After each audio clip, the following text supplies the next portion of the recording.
Yo, what's good? What's good? Grand Rising people up early this morning. Got some eggs going for the wife. Her head not feeling too good. So we're gonna put some on the stomach. But I just want to rap to y'all real quick about the fights last night. First, let's start with Teofimo Lopez and Richard Coleman. Now I have to admit, I didn't know much about the two. I heard about Teofimo Lopez. Saw one to his fights. He was alright, but he won't fight nobody. Richard Coleman, I knew he could crack.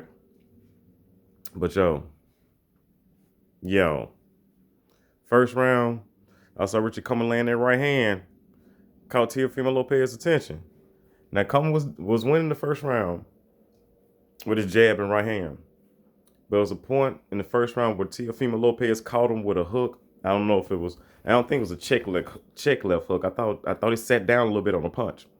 I'm gonna have to go back and look at it again. I know somebody downloaded it on YouTube, but I think he sat down on the punch. Now, when he hit him with that left hook, it knocked him. It made him fall back. He stumbled back a couple times across the ring. So I said, "Damn." Now, at that point, at the end of the first round, at that point, I one thing I said, "Yeah, they right. This not gonna make it. It's not gonna make it 12. Not gonna make it to the decision. Somebody finna get knocked the fuck out." Because Richard Coleman dropping these right hand bombs, and Teofimo Lopez dropping bombs with both hands. And then second round of knockout. I mean, he wants. I mean, I can't say. I mean, it was a one punch. It was a one punch knockdown. He ain't set up with no multiple punches or nothing like that. He was throwing it right. Richard Coleman was throwing it right. It's just one person landed and the other one didn't. I mean, that's the only thing I can say. They can say, well, he looked down at his body and he dropped Richard Coleman's head. No, both of them were throwing right hands at the same time. It's just Lopez's Teofimo's right hand got there before Richard Coleman's right hand got there. Or Teofimo's right hand connected and Richard Coleman's right hand didn't connect. And that's what happened. And that was ball game. That was ball game. Hit him, knocked him down. Ooh, I thought he knocked him out. Because I was like, damn. I was sitting on my couch like, damn. Made him do the stanky leg. Made that boy, do the stanky leg. Do the stanky leg. Do the stanky leg. He was doing that. But he got up. And Teofimo Lopez closed the show. So the Teofimo Lopez versus Lomachenko fight. Ooh, spicy, spicy. And I hope Devin Haney gets the winner. Spicy. So the 135-pound division looking real spicy right now. Gervonta Tank Davis, he better hope he don't get his ass whooped by Gamble. I still don't know about Tank. Still don't know about Tank. And the crazy thing is, check this out. For all you Tank Davis fans, the crazy thing is, Teofimo Lopez has a better resume than Gervonta Tank Davis. Oh! Yes, Teofimo Lopez has a better resume than Gervonta Tank Davis. What's Gervonta Tank Davis' best win? Jose Pedraza. What's Teofimo Lopez's best win? Knocking out Richard Coleman in the second round. Which one's more impressive? I thought so. Now let's get down to the main event, the co-main event. Terrence Bud Crawford, pound for pound number one, going down versus the Mean Machine Kavaliauskas. Now, I don't know what Bud was thinking about the first four rounds. Because he was in that southpaw stance and he was eating a lot of right hands. Eating a lot of right hands is going to keep it funky. Because Kavaliauskas will make him eating a lot of right hands. Their straight right hand, left hook. Their straight right hand, they follow him with left hook. He was tagging Bud. Now, the dudes at Top Rank, the commentators, they had it 2-2 at the end of 4. Me? I ain't have a 2-2. I had Kavaliauskas win 3 of those first 4 rounds. And then he had to knock down. They can say it was a slip. Bud ass got caught. We're going to keep it funky. Bud got caught. And why? Was he still in the southpaw stance when he was eating those right hands? I do not know. Well, I'm going to speculate. This is my speculation. Because a lot of Earl Spence fans are going to say, oh, look at him. He got hit with the right hand.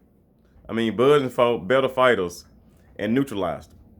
So you're not finna tell me Ink is the Mean Machine is the best fighter he fought. Bud made that a competitive fight because he stayed in the southpaw stance so long.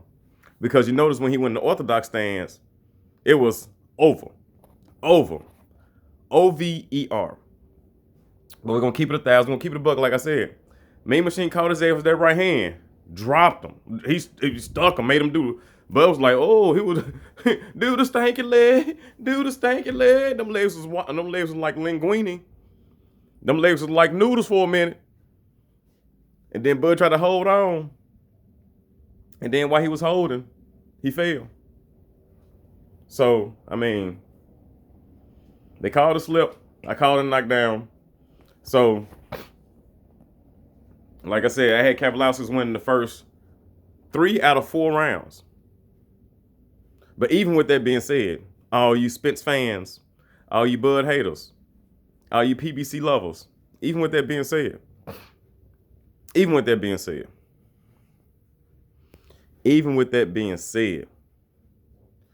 was waiting for these eggs to get through boiling. I'm just walking around the living room and kitchen. Like I said, even with that being said, Bud did what he was supposed to do. Went there and knocked him the fuck out. Beat him up, then knocked him out. I mean, if you want to say Bud showed some weakness, okay, if he going to southpaw stance, he gonna get hit with some straight right hands. Now, I always thought that he was the best fighter 154. Well, I still think he's the best fighter 154 on down. Now, him and Julian J. Rock Williams, they'll be a very good fight because Julian J. Rock Williams, he is a orthodox fighter. So if Bud goes in the southpaw stance, he gonna be susceptible to their straight right hand. But how long will Bud stay in that southpaw stance? I personally think, this is my humble opinion, I personally think that he stayed in that southpaw stance just so he can make the fight exciting. So he can, because he saw Teofimo Lopez go out there. Teofimo Lopez and Richard Commey went out there, exchanging. Teofimo Lopez took Richard Commey's best shot because you see Lopez's nose. Commey was throwing bombs now. Let's not get it twisted. I thought Lopez's nose was broken. Commey was throwing bombs, but he got caught by an atomic bomb. Ooh-wee. Commey was throwing tomahawk missiles. Lopez threw an atomic bomb. Game over. But back to Bud Crawford. He went and knocked out Kavaliauskas impressively. He beat him up. Beat him up and knocked him out. Ooh. Then when he went to right. Ooh, and then switched back to left. And went back to right and switched back to left. Oh, that's when you knew it was over. Because he was body, head. And then for all the people that might say, well, the ref stopped it too early, did the Mean Machine object? The Mean Machine was like, thank you. Thank you for ending this ass whooping, because he was about to start kicking my ass for real. I mean, that's what it was. Now, for PBC. Now, Tim Bradley went real hard. Tim Bradley went hard in the paint on PBC, Tim Bradley said. Told the boys quit being scared and fight him. Now, they keep bringing up Sean Porter, because they want to push the narrative, especially PBC want to push the narrative. I think they'll send Sean Porter over there. I don't know. But what did fighting Sean Porter do for Bud Crawford? Just like fighting the Mean Machine. What did this do for Bud Crawford? It's only for somebody to say, oh, Bud Crawford got dropped. Okay. Yeah, he did get dropped. Because he got hit with a straight right hand. Something that